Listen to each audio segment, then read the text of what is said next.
Why are limitations on film sets actually a good thing in your mind? Because that is what brings out creativity. Having limitations on a film set brings out creativity, because when you're sort of stuck by these boxes, whether they're financial or location based or time based, the best stuff really comes out of you. Like, you're able to think of things that maybe you wouldn't have. If you had all the resources in the world, it can be overindulgent. But when you don't have any resources, then you really have to get crafty.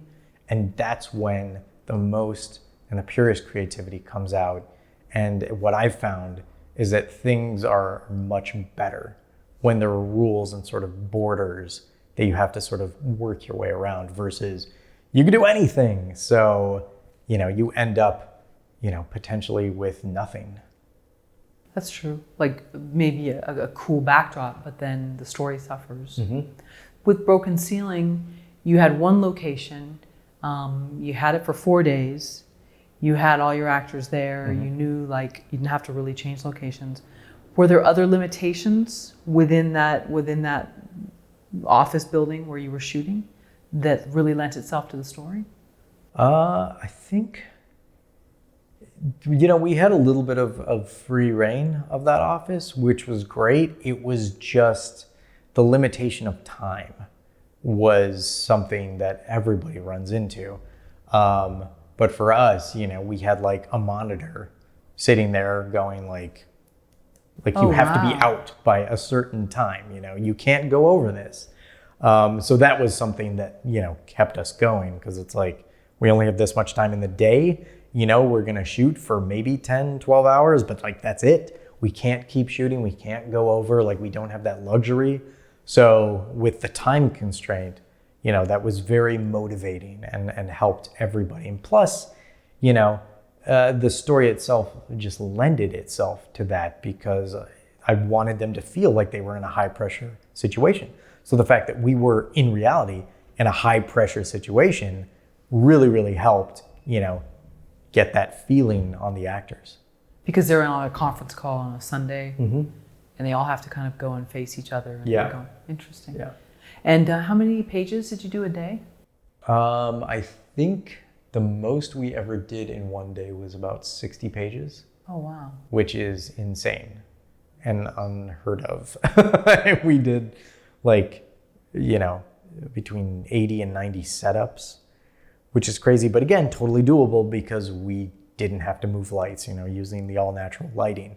But yeah, we were definitely cranking through and getting it. And, it's a tough thing to do when you're in a conference room for the majority of your running time.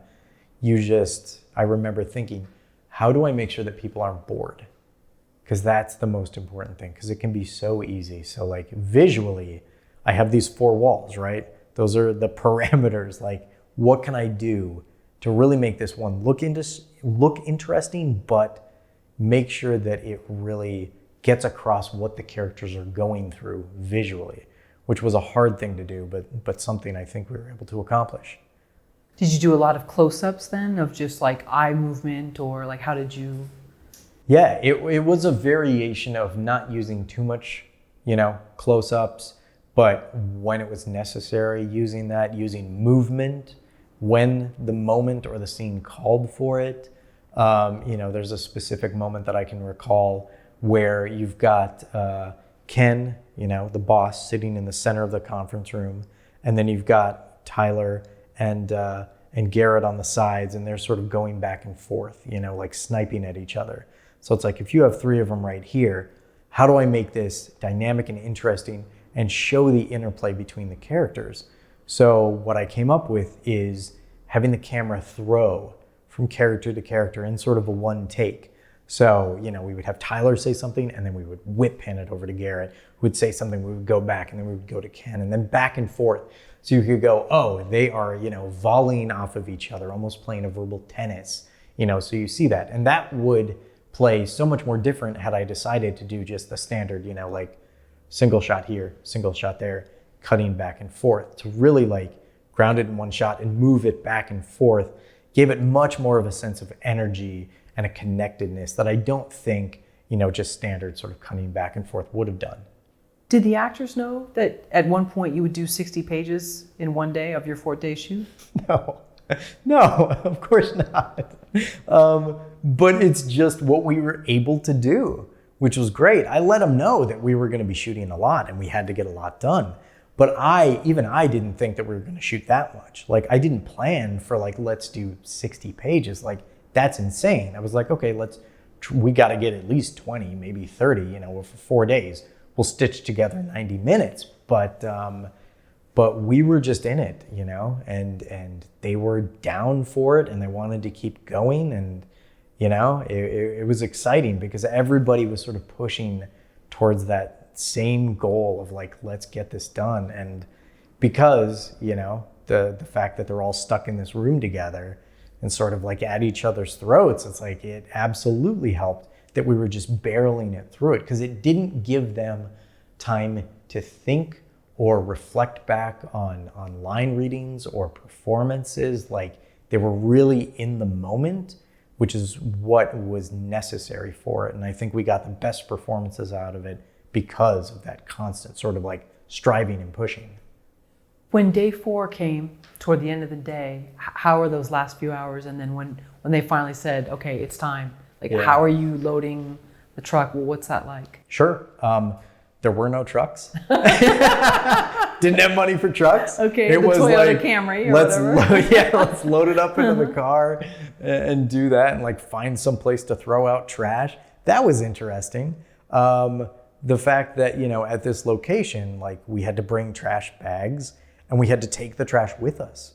Wow. So trying to figure out in Los Angeles, where can I legally throw away trash was something that we had to do, that I had to do, after each shooting day. So just another thing that a director has to do is drive around with trash in their back seat and try to throw it out someplace.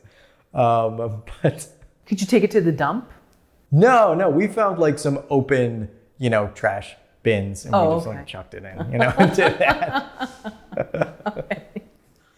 Which out of the 4 days on Broken Ceiling was the 60 pages that you went? That was the second day. The second day was the one that we did the 60 pages. I think the first day we did around 30, and then the second day we did around 60 or so. And yeah, it's funny because we did so much stuff that first weekend, and then I was able to go back and just, I had a full week to sort of look at the footage, and I started editing right away. And I found certain things that we had missed or that we didn't get, or that, there was a boom shadow in some of the shots and stuff that on the day, we hadn't caught. So it was super invaluable. And I'm so glad that we split it up into 2 chunks, because I was able to look at everything and go, okay, we actually need to reshoot this, and we need a pickup of that, and we got to do this. So when the next weekend came around, I had built in, into the shooting schedule, all of these things that we had to sort of reshoot, which was an interesting challenge, but everybody, sort of rose up to that. But then on the sort of final days, and the final day specifically, it was down to all of the Karen Kendrick stuff, for her character Angela, because there's a thread through the movie where she sort of, we see her on her own, which is very interesting and very fun and cinematic, because we got to venture outside of the conference room and sort of travel, throughout other parts of the office.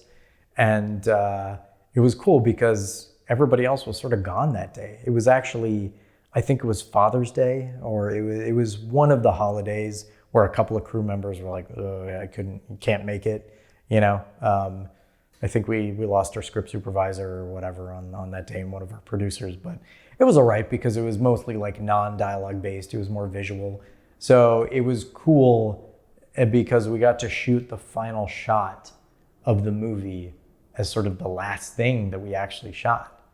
So it was nice, and it was calming after all of that, long dialogue and work, to sort of spend a day shooting non-dialogue based visual stuff. It was cool.